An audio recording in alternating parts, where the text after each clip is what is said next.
Little things. Instead of having 1st and 10 or at 1st and 15, and you compound that right here when you get your fullback just gets completely demolished by a linebacker. What happened here? Juszczyk is better than this. What happened? Let's see. This is a really bad look. This is a Mike McGlinchey play.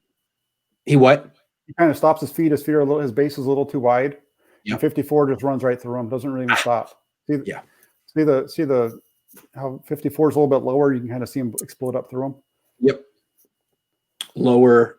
Ooh. Yep. Low man wins. Good call. Ooh. Yeah. Bad look. Yeah, just a really bad one right there. And then what that does is that puts you into 2nd and 24 now. Yep. And this is another one. This is another one. This is a rough one here in terms of the pressure. He's got what he's got here is this is a 3. He should be going from 81 to the out to Craycraft. You see Craycraft running in the middle. He's actually the 3rd read on this one. You're looking at the other 2 guys on the bottom. As this one rolls through, what you see is by the time Ayuk even gets into his break and Mullens realizes that he's not going to be open, he starts to turn. That's when he's already got guys in his face. Yep. He's no longer in a passing position. His feet are parallel to the line of scrimmage, and he's trying to be like Jeff Garcia here. Yes. Make people move. Miss. That's exactly what I thought. Yeah. When I was watching Jeff Garcia could really make people miss. I miss watching him play. I also liked how he would step up in the pocket and make that almost jump throw over the bigger bodies. He was cool. Mm-hmm. Here he goes. Yeah, good luck. He had a few of those batted passes in this game.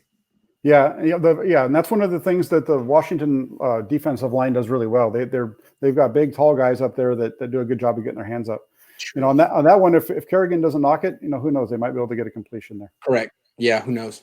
And this is right around the same time as you start to see on Twitter people calling for Mullens to get pulled.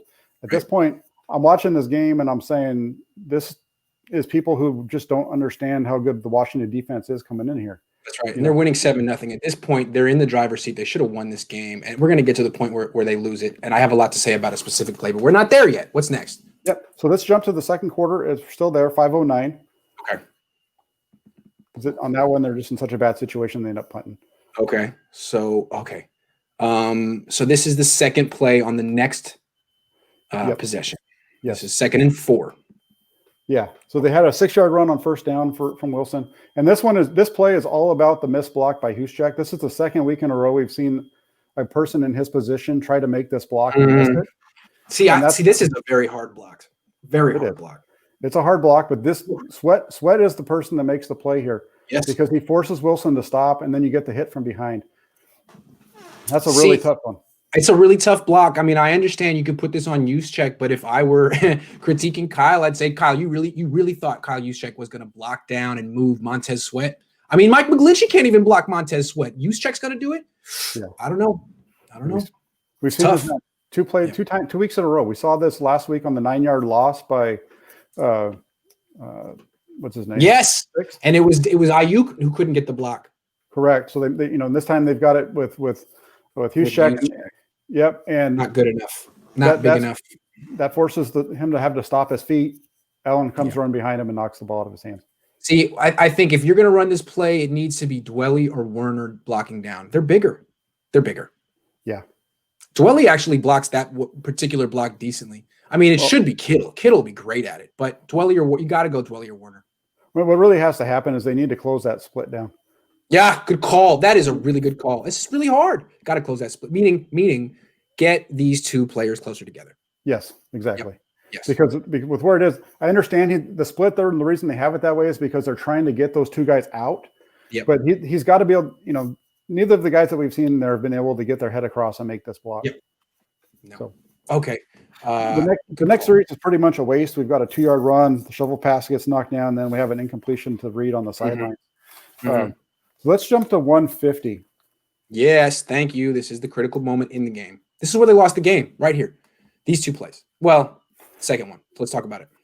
Well, let's go. Well, this one is one of the, okay. Before we run this play, this is one of those plays that I was talking about where if this is Samuel, this is a bigger play than what we get. They're going to get a 10-yard completion, but this is a play that should be a bigger gain. It's going to be a little screen play, pass out here to Ayuk. Real quick before we roll it, I like this play so far. You're in, you got a 4-wide formation. This is a tight end. You got a running back in the backfield. You haven't Washington doesn't know whether you're going to run or pass in this situation. Remember, there's 150 left, and you're at the 37-yard line. You can do whatever you want, and you're not tipping your hand. I like everything about this play so far. And then it's a screen with a play action built in. Love it. Love the call. Yep, everything about it's good. They got a blitzer, so it's against man coverage. It's all really good. The problem here is now that Ayuk gets the ball, this ball needs to come back outside. Tell me what you mean. When he catches the ball, he runs straight up the field. Yeah. When Samuel runs this, he's going to catch that ball. He's going to get up the field, and right here, he's coming outside. He might not come all the way around to the outside of the receiver, but more than likely he's going to, because by taking that outside angle, he's going to be running away from the guys that are coming inside. By taking this route straight up the field, he allows Sweat. See, he's running this ball inside.